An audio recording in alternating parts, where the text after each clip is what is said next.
మొదటగా శ్రీనివాసానంద సరస్వతి గారు మీతో ప్రారంభిద్దాం. స్వామీజీ, శారదా పీఠంకు ఉన్నటువంటి పోలీసు భద్రత, సెక్యూరిటీ సిబ్బందిని తొలగిస్తున్నట్టు ప్రభుత్వం నిర్ణయం తీసుకుంది.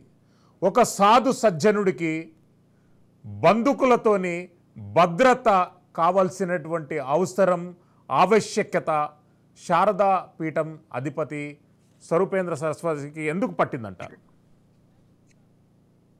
చాలా సంతోషం అండి. మీకు మన రాజ్ న్యూస్ ప్రేక్షకులకు, స్వామీజీ వారికి, మాతాజీ గారికి ధన్యవాదాలు. మరి గతంలో మనం వాయిస్ వినిపిస్తుంది స్వామి? ఎస్ అండి, ఎస్ కంటిన్యూ స్వామీజీ. గతంలో మన రాజ్ న్యూస్ ద్వారా మనం ఇదే మన విశాఖ శారదాపీఠం స్వామి పైన ఆయన చేసినటువంటి అన్యాయాలు, ఈ కాషాయ ముసుగులో ఆయన చేస్తున్న దందాలు, హిందుత్వానికి కలంకం తెచ్చిన ఆ పరిస్థితులు, అలాగే హిందుత్వాన్ని పేరు చెప్పుకొని అనేక అకృత్యాలు ఏదైతే చేస్తున్నారో దానిపైన మరి రాజ్ న్యూస్ సమగ్రమైనటువంటి ధర్మం కోసం, నిజమైనటువంటి సాధు సత్పురుషులు ఎలా ఉండాలి, ఇలాంటి ఏదైతే పంటలో ఉండేటువంటి చీడ పురుగులను మనం ఏ విధంగా ఏరి తొలగించేస్తామో, తీసివేయాలో, లేకపోతే పంట మొత్తం అలాగా మీరు కూడా మరి స్వామీజీలలో కూడా ఇలాంటి అసత్య ప్రచారకులు, అలాగే అభూత కల్పన చేస్తూ స్వార్థమే పరమావధిగా మరి అటువంటి స్వార్థపూరితమైనటువంటి భావజాలంతో నడిచేటటువంటి ఆ పీఠాలని ముసుగులో పెట్టుకొని, పీఠాలని సమాజానికి చూపించి, సమాజానికి మోసం చేస్తూ, అలాగే ప్రజల్ని, వివిధ వర్గాల్ని మోసం చేస్తూ అధికారం దుర్వినియోగం చేస్తున్నటువంటి అంశం పైన మరి గట్టిగా చర్చ చేశారు స్వామి మన రాజ్ న్యూస్ ద్వారా.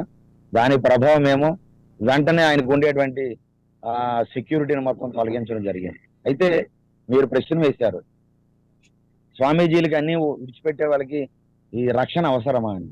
అయితే వాస్తవంగా నిజముగా హిందుత్వం కోసం పోరాడే వారికి, హిందూ ధర్మం కోసం నిఖార్సుగా ముందుకు వెళ్ళే వారికి, ఏదైతే మత ప్రచారం, మత మార్పిళ్లు హిందుత్వానికి గొడ్డలు పెట్టుగా ఉన్నాయో, అలాగే అన్య మతస్థులు కొంతమంది గోవుల మీద దాడులు చేసేటప్పుడు, గోవుల్ని ఎత్తుకుపోయేటప్పుడు, గోవుల అక్రమ రవాణా యథేచ్ఛగా సాగేటప్పుడు నిజముగా అడ్డు తగిలి దానికి పోరాడి నిలబడి ధర్మం కోసం, దేశం కోసం స్వామీజీలు ఎవరైనా చేస్తే వాళ్ళకి రక్షణ ఇవ్వాలి. ఎందుకంటే శత్రువులు ఎక్కువగా ఉంటారు, రకరకాల మాఫియాలు వారిని టార్గెట్ చేస్తాయి కాబట్టి.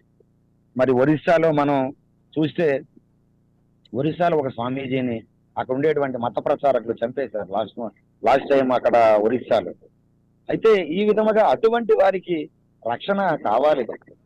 ఇలాంటి హిందూ ద్రోహులు కాషాయాన్ని చూపించుకొని ధనమే పరమావధిగా, డబ్బు సంపాదనే తప్ప ధర్మాన్ని రక్షిద్దాము, ధర్మ ప్రచారాన్ని చేద్దాము అనేటటువంటి ఆలోచనే లేకుండా ఇలాంటి వాళ్ళకి మంచి చర్య చేపట్టారు. మీరు చెప్పేటట్టుగా మరి తిరుమల నుండి ప్రక్షాళన అన్నారు.